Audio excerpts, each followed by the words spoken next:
how's everyone doing? Yeah? Yeah. So, show of hands, how many people here are developers or have made a game? Right. How many people aren't developers but want to be? Kyle, anyway, just a quick face real quick. The reason I was asking that is, in my opinion, it's my belief that everyone deep down inside wants to make a game if they haven't already. It's just like making movies. You know, everyone aspires to maybe, you know, I have this great movie idea, I have this great game idea, I have this thing that I want to make. 30 years ago, that might not have been possible. Today, more and more, it's becoming more easy. The steps to the process to making a game are getting easier, which means potentially everyone here can make a game over time. To start real quick, I just want to say that this is me.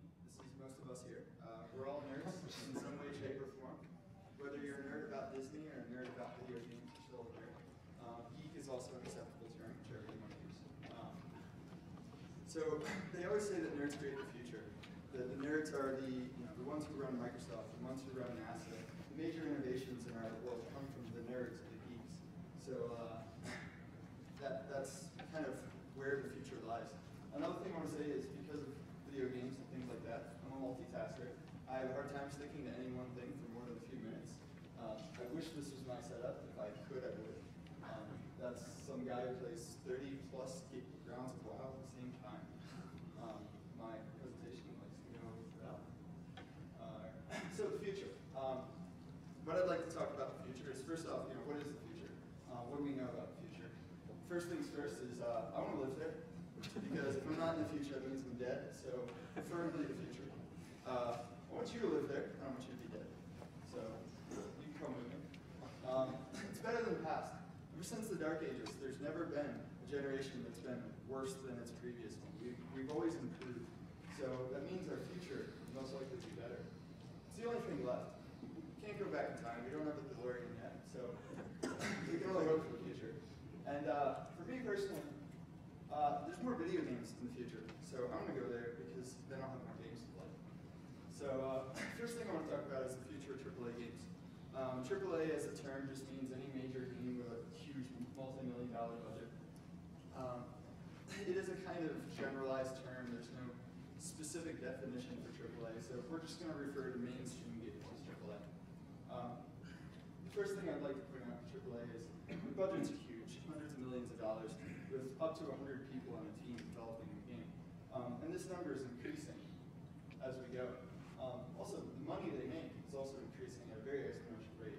Just in 10 years, we went from the top game selling under 2 million to selling over 10 million in the first year.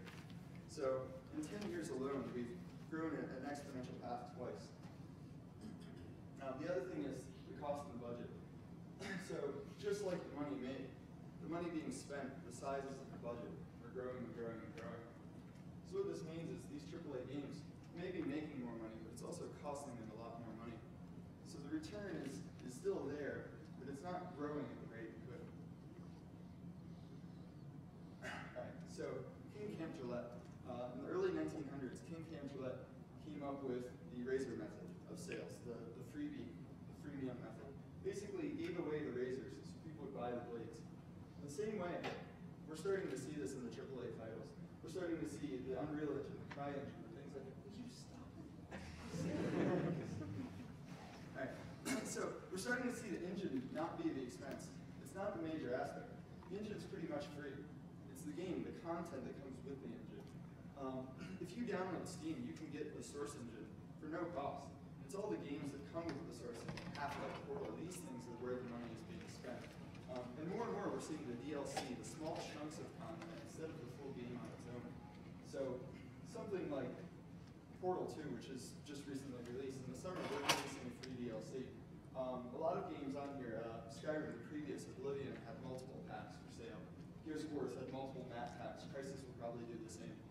We're seeing a lot of these small chunks of content. I see a trend that's starting where instead of selling the game, it's a sell the engine's free, it's the content. And episodic content, such as Half-Life 2, I believe more and more we're going to see that. You're going to get chapters of the game, maybe once a month for $5. You get a chapter. That game might total up to 15 chapters of the game. So you may, by the end, spend $130 on this game. Because it's only $5 a month, it doesn't feel like it's hitting your wallet as hard. So you don't mind that extra $5 just for that one more chapter, the next part of the game. So, tools. Another major thing with AAA is our tools are getting better. Barry brought this up earlier. With better tools makes better development, easier development, smaller teams. Where a studio could spend the $40,000 to $60,000 it costs to hire one new employee, they could also spend that money in better tools and take the employees they have and make them more efficient people. Which means that we can keep our team sizes from continuing that growth pattern while still continuing the profit growth. The other thing that means is that everyone can be indie again. When I say indie, I don't mean in the one or two people in a bedroom coding. I mean more as a small group of 20 developers, smaller teams that can make games on their own using those free engines that are being pretty much handed out to work on. And also, because we don't have the requirement of Walmart anymore with digital distribution, anyone can make a game and anyone can distribute it. They no longer need to look to anyone to get their game out for anyone. That makes development for everyone. With all these advents, with the new tools, and with engines being handed out for nothing, anyone can make a game.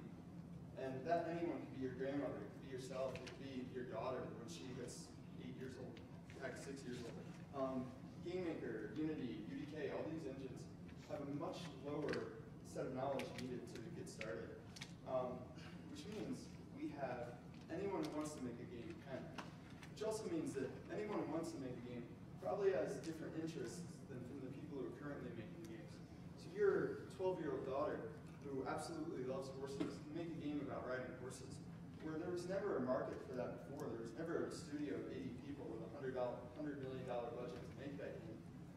5 or 6 people could make the game and reasonably make a large profit off of that small piece of market, which means games for everyone. We have horse riding simulators, training simulators, sex simulators. All these types of games exist now. Where a market before, there was never room for them. So this fragmenting of the market, these smaller and smaller genres, these genres for very specific people, they don't have the budgets, they don't have the amount of profit return to afford a 100-person team. If this Planet Horse was made by, I don't know, Activision, if it was made by Infinity Ward, they couldn't afford it. They wouldn't be able to get the return. No matter how many M4s and grenade launchers they put in it, they just would not be able to get it. So that means that smaller studios are going to be needed to fill all these small genres and these small markets. So this is the carrying capacity. This is just a basic rule of evolution. When a new population is introduced, the model you tend to see is Model 3 on the right. So the basic concept behind this is that a population will rise above what the area can handle. It will go beyond. And then once it goes beyond, there's no longer enough to sustain it, and it'll drop back down. Generally, it drops below, and it will continue this pattern until it gets a nice good flat level.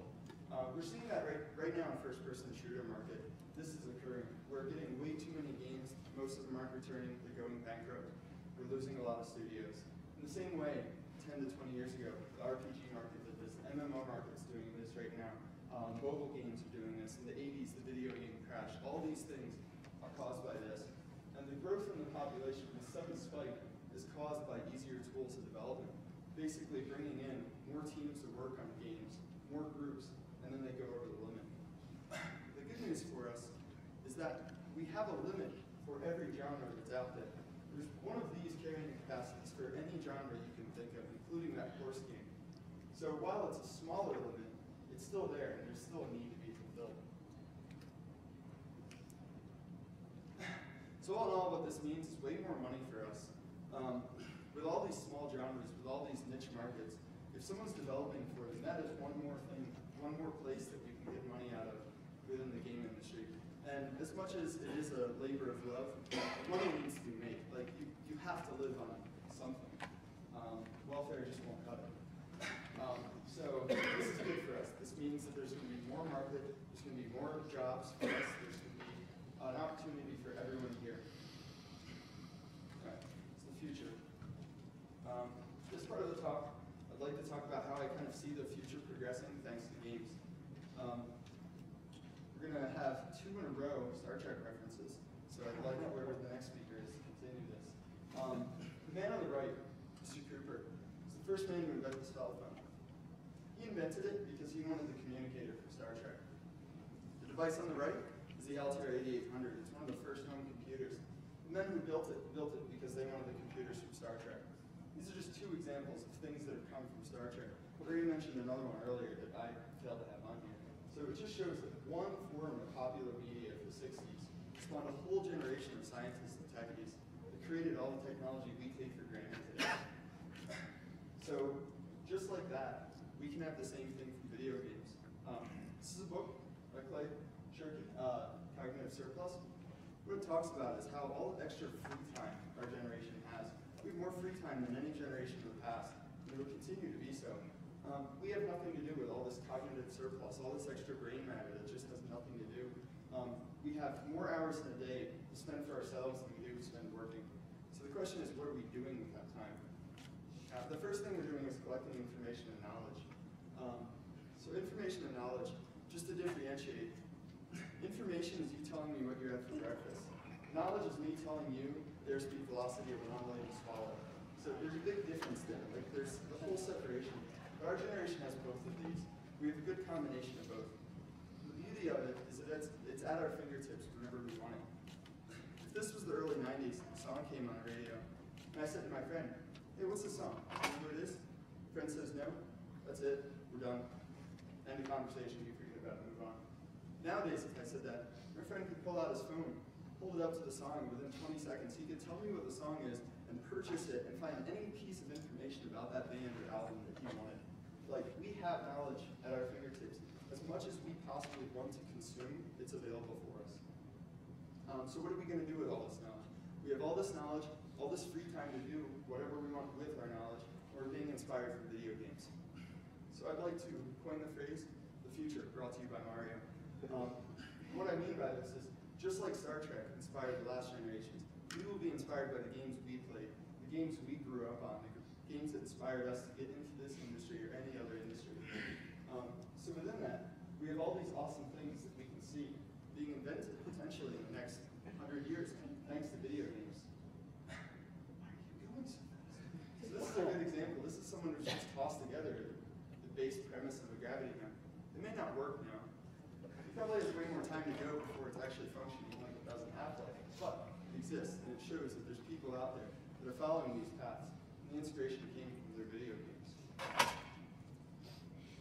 So, about 5 minutes. That's awesome. All right. So one of the other things we want to talk about a little bit is our skepticism of our generation. And I don't mean skepticism in the sense that everything you hear you believe is false, but generations growing up in video games, we're growing up with entertainment that is meant to lie and deceive us. And not just in story, not just, the cake is a lie. More of a deceiving in physics, being used, Steve. Deceiving on various other aspects of games. We expect basic laws of physics, basic things to exist. Because it's faked in games, we never know what to believe and what to accept as the truth. Which means as a generation, we're far more skeptical. We're not willing to receive anything that's given to us without first further testing it. And with all that knowledge and information that we're given, we can test it at our own will. We can find out our information. We can back it with facts. We can look into everything like that very easily. So what I say to all of us is, let's go make some games. It's possible. Anyone here can make a game now.